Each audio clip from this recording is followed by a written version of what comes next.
That disaster in Dayton, the Ohio air show tragedy this weekend that played out as thousands of families were watching from the ground. The pilot and the stunt woman both died, and tonight we've learned that the woman's fiance was among the spectators, just as investigators now ask for help from anyone there taking photos. ABC's Rena Ninen on the scene tonight. Today in Dayton, a flyover in honor of stunt woman Jane Wicker and her pilot Charlie Schwenker. It's a tradition for the show to go on after a deadly crash. This day began with a moment of silence. Thank you very much.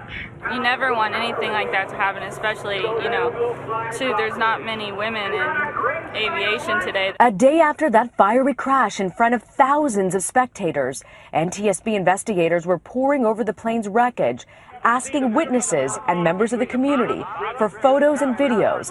And I would still encourage those individuals that may have access to photos and videos, if you haven't come forward with a copy, would please like that. It will help us reconstruct the accident in more dimensions than just the one that you can get off of photo or video. Wicker's teenage sons weren't at the show, but her fiancé, Rock Scalbo, witnessed the crash from the crowd.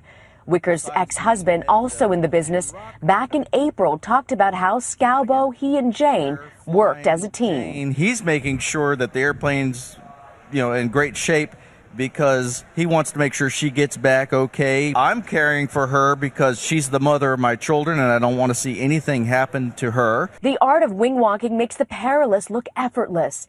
These awe-inspiring acrobatics are performed a few hundred feet above ground, usually too low for a parachute to work.